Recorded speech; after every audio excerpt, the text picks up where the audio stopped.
Kisah ini berawal dari 5 pelajar yang masih duduk di kelas 3 SMA di salah satu sekolah yang berada di Kuningan. Sebut saja nama mereka, Johnny, Yanto, Alex, Stephen dan Tony, di mana saat itu, Johnny hendak mencoba tenda yang baru dibelinya bersama teman-temannya, dan mereka pun berencana untuk mendaki gunung, untuk mengisi liburan, yang waktu itu sekolah memang sedang libur selama 3 hari. Rencana pendakian dimulai dari perbincangan antara Johnny, Stephen dan Tony. Johnny mengusulkan untuk mendaki Gunung Ciremai yang kebetulan cukup dekat dari rumahnya. Perlu diketahui, sebenarnya mereka sama sekali tidak memiliki pengalaman mendaki gunung.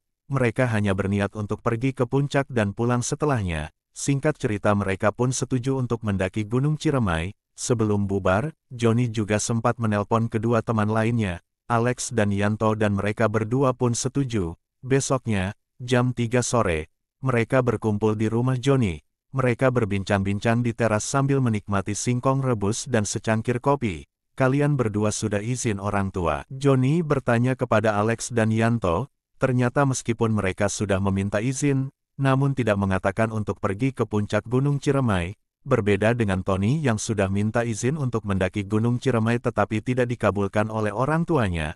Namun ia tetap bersikeras untuk berangkat bersama teman-temannya tersebut. Senada dengan Stephen yang ternyata juga tidak mengantongi izin untuk pergi ke puncak Gunung Ciremai oleh orang tuanya. Ketika dikonfirmasi oleh Johnny, dan Johnny sendiri mengaku tidak meminta izin sama sekali karena hanya berencana untuk naik gunung saja. Begitu yang ada di pikirannya. Keesokan harinya, setelah sholat subuh mereka pun berangkat meski tanpa mengantongi izin dari orang tuanya masing-masing.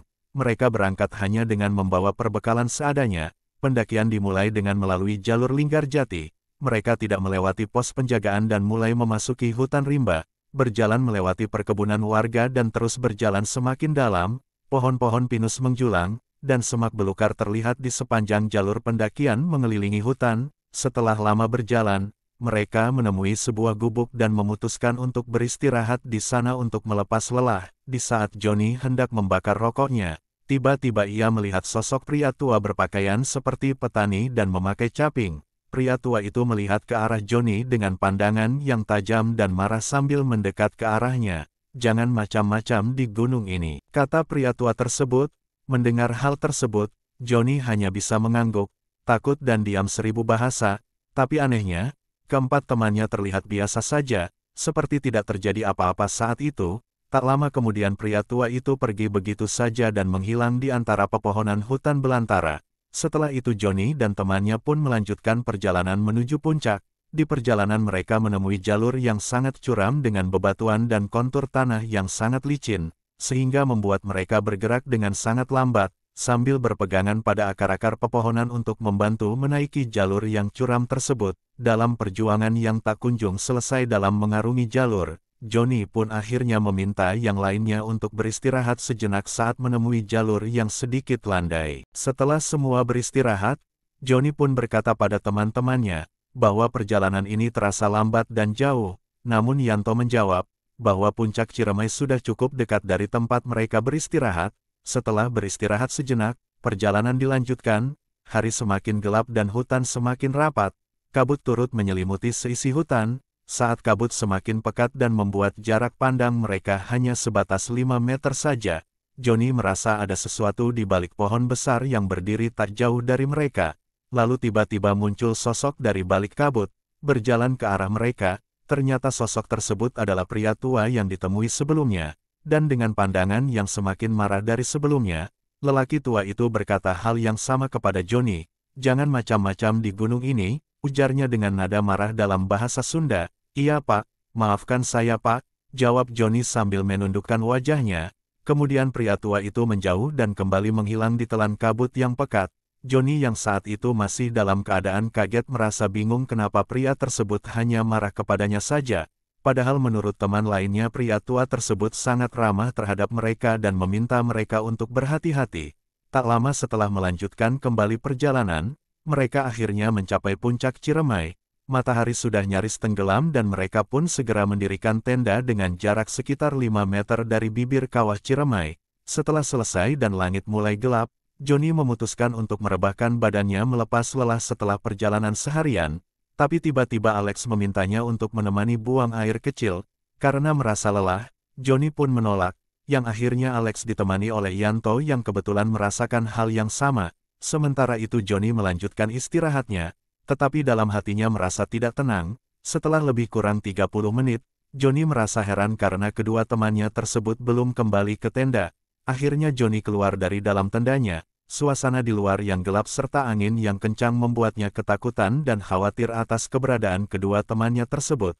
Setelah berusaha memanggil mereka berdua, namun tidak ada jawaban, Johnny pun menghampiri tenda Stephen dan Tony dengan harapan Alex dan Yanto berada di tenda mereka.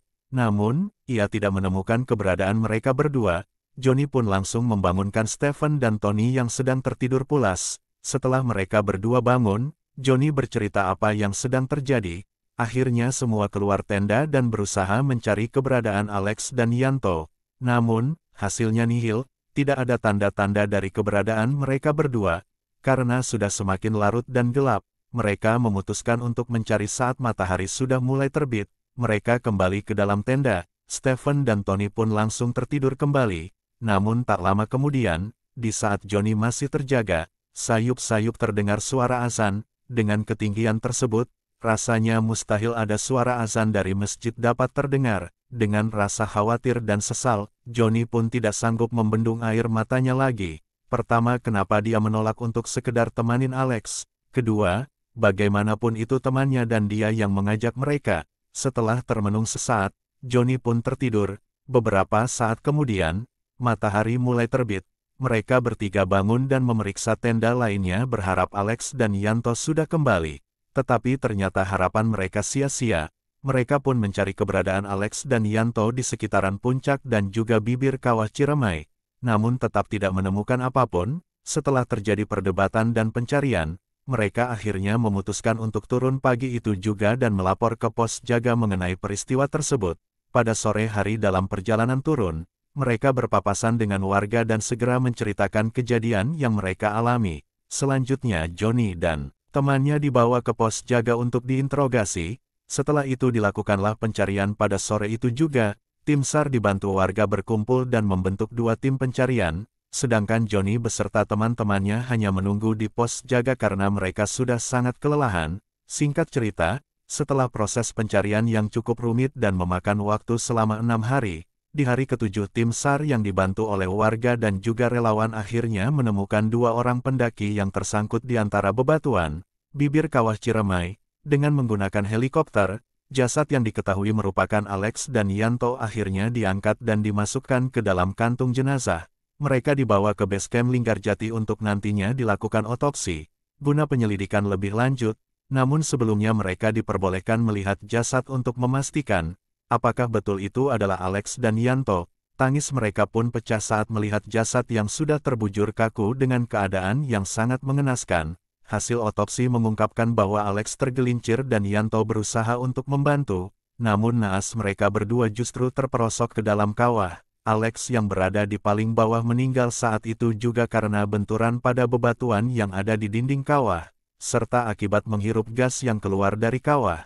Sedangkan Yanto sempat bertahan 1 hari, namun dengan keadaan tangannya yang patah dan menghirup gas dari kawah, akhirnya Yanto pun wafat pada hari kedua.